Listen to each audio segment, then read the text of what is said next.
Thomas here with Much Props, going to give you another how-to video. Today I am once again building something from my Iron Man Templar full cosplay. I know a lot of you got pretty excited when I announced that I was going to make a full build of it. So far I have done the helmet and I've done the pauldrons, which you see back there. I have gotten a couple of things that I ordered in, like the tunic thing that they wear, and I've got a cape ordered that still hasn't shown up, and I ordered it almost a month ago. But I thought I'd continue on with the build, so today I am going to build the shield, which, as a lot of you know who have watched me for a while know, I love shields. I like building them. I love the shape of them. I love seeing them mounted on a wall. I've done tons of them in the past, so I wanted to do something a little different, a different shape. Obviously, for the Templar build, I had to stay within a certain kind of kite-style shield, but I'm going to use some of that scale mail, just like I did in the other two builds, to kind of use it as an accent, as well as put an arc reactor type thing in the shield. Because it's a mashup of old and new. So today we are going to build a Iron Man Templar shield out of foam and other stuff. Let's get to building. One thing I really love about shields is that they're typically very simple in shape and symmetrical, so it's pretty easy to template out. I folded a piece of poster board, used a couple of rulers for a curve and a straight line, cut it out, and then bam, a template's born. I'll go back and add dotted lines to it so that you have cut references so you know where to tape, and I can fit it on a piece of paper and scan it in for you. I'll also label it and give foam sizes that I use so that it's a little clear about how it's pieced together, but that's it.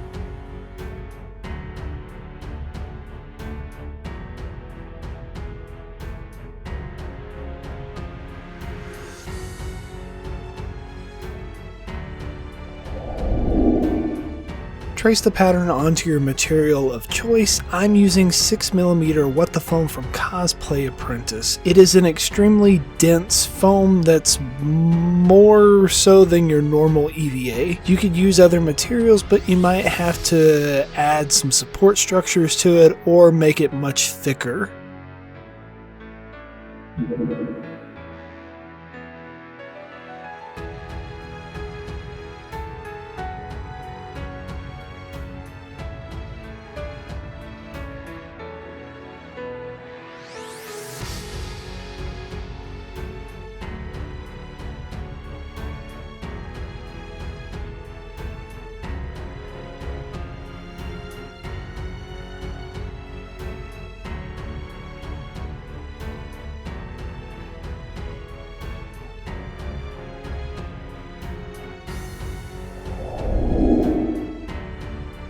I'm going to make it 2 layers thick of 6mm What the Foam, but I want the curve to stay in the foam. I spread contact cement over both layers and let it dry. Then I prop up the material with a box so that it'll allow the curve to stay in it that's from the packaging. I heat up the top just a little so that it conforms more to the bottom layer that I'm pushing it onto.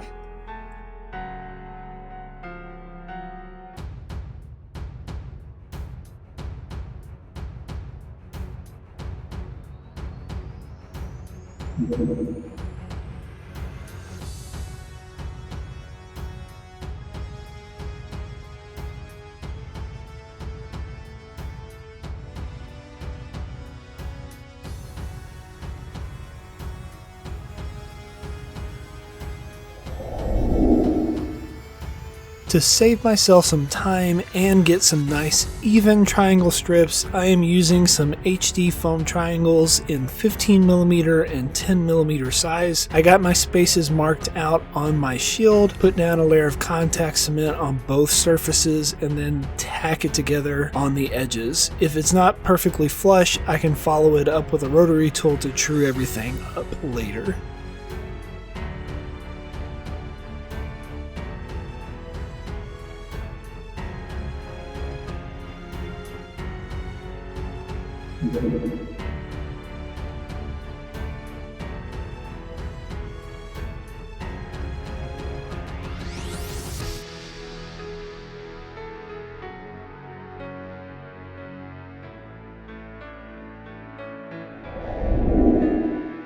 For the center ring on my shield, I'm using the circle cutter tool, and to make sure it's included in the template, I traced that onto the poster board. This makes it much easier to get a perfect circle with very little effort. Make sure to put a dot if you've got one of these cos tools on your material so that you know where to line the middle prong up with for that second pass.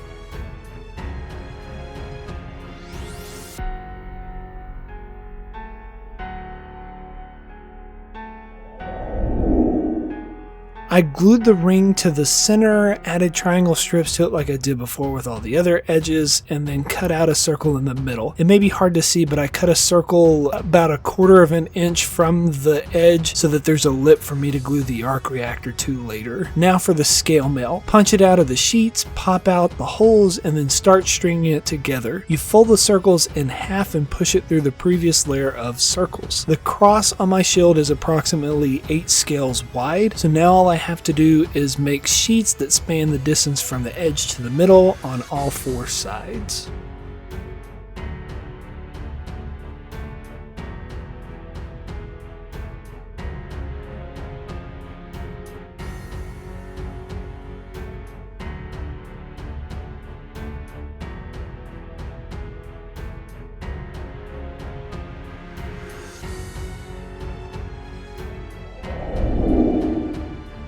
To attach the scale mail, I put down a layer of contact cement on the back and on the shield, then tack it down just like you would regular sheets of EVA. Once it's glued down, I trim it to fit around the curved circle in the middle. I had to go back in and super glue down some individual scales because I cut off the attachments to the rings.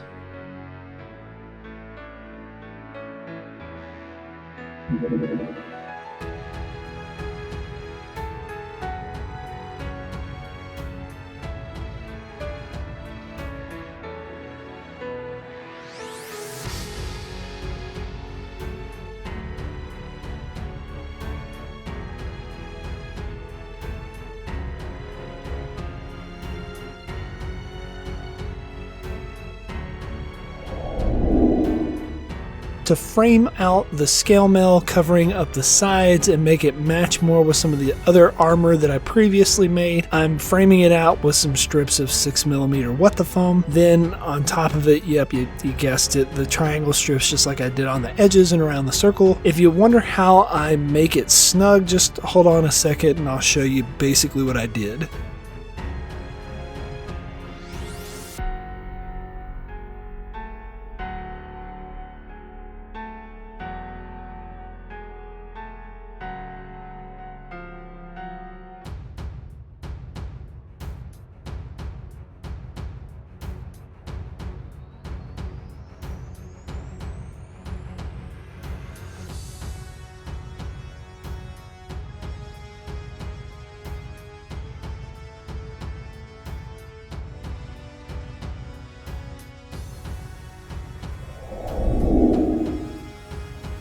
For the big rivets on the edges, I used some 18mm EVA dowels and simply rounded over the edges with a rotary tool, then cut them off into little pieces. I made some similar ones out of 8mm ones for that inner circle, which is a smaller gap. Then I just super glue them into place.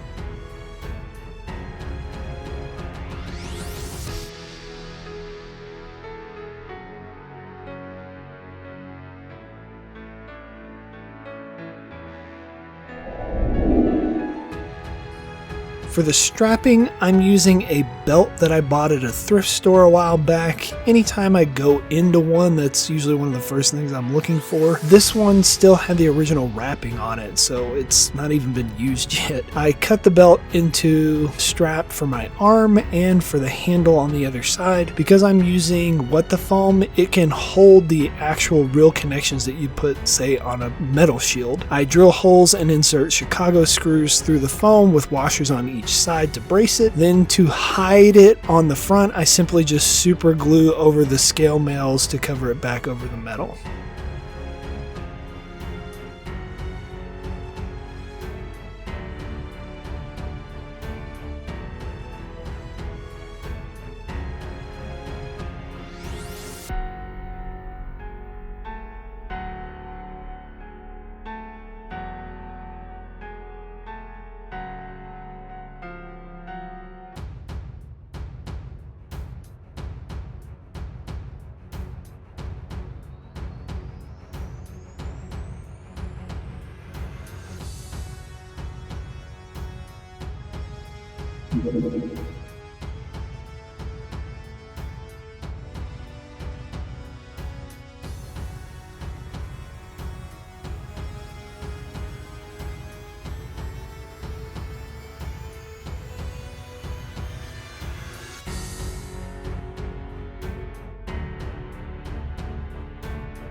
I hit everything with a quick blast from a heat gun to seal it, then I put 2 layers of Plasti Dip on. After letting it dry for about a day, I taped off the cross and sprayed a layer of red spray paint. Once that had dried, then I taped off the cross to spray paint the white on the inside panels.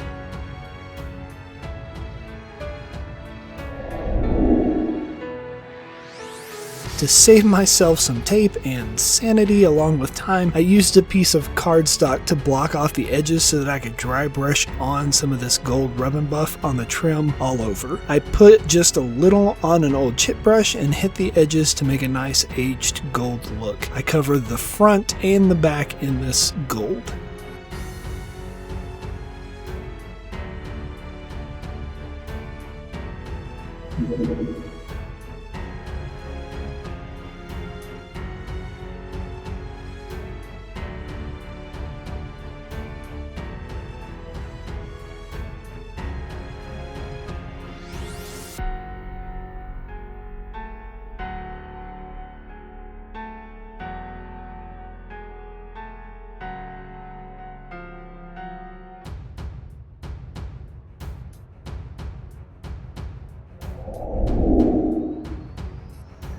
This is the cover for the arc reactor cut out of some 4mm What the Foam. To put some quick rivets on it, I simply took the cutting wheel off of a rotary bit and then plunged the small circle into the foam. Then I painted it just like I did the other stuff with Plasti Dip and then followed it up with silver rub and buff.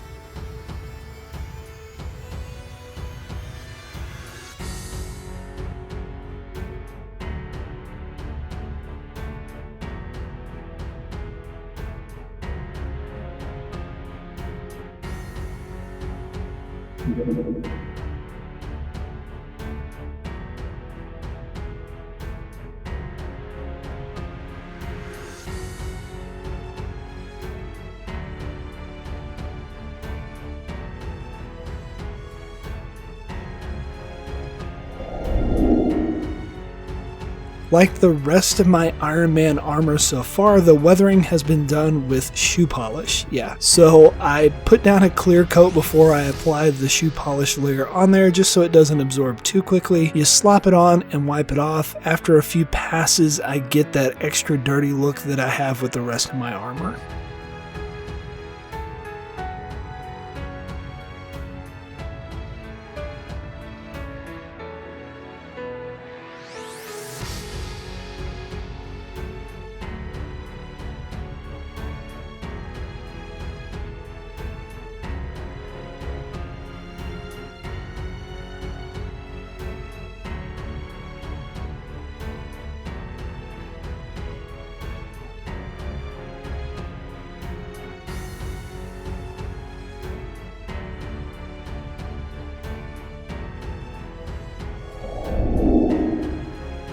time to put the reactor in. I glue in this thin 1/8 inch piece of acrylic, quickly dirty it up on the front, and then just super glue on top of it the silver cover.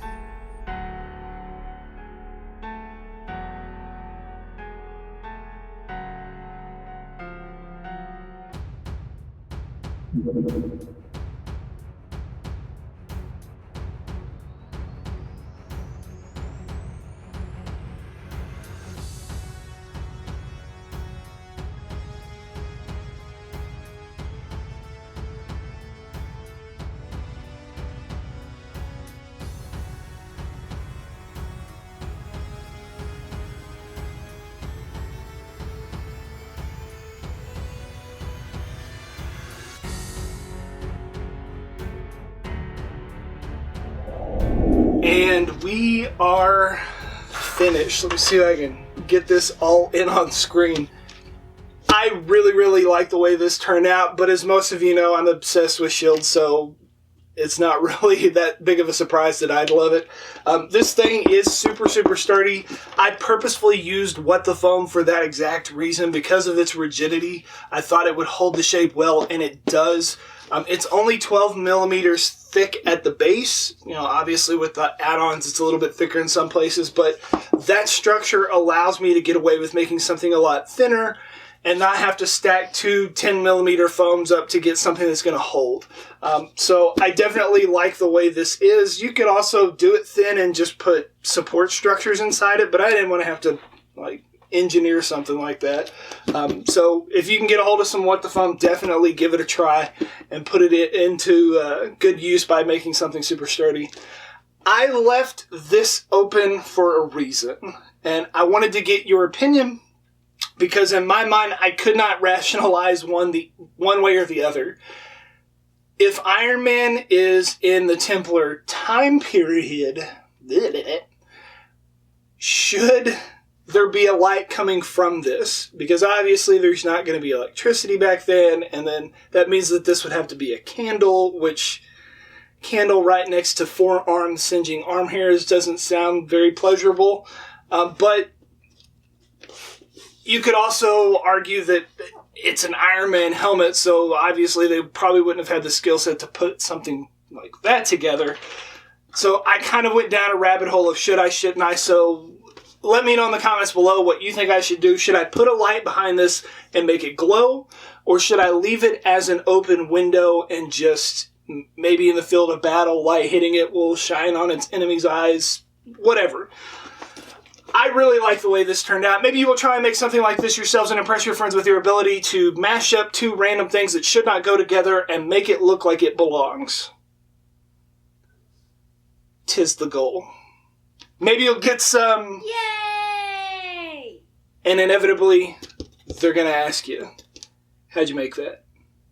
You can give them one of these. Tell them, much props. Alright, got to test the durability with a body check, so get ready. Prepare yourself.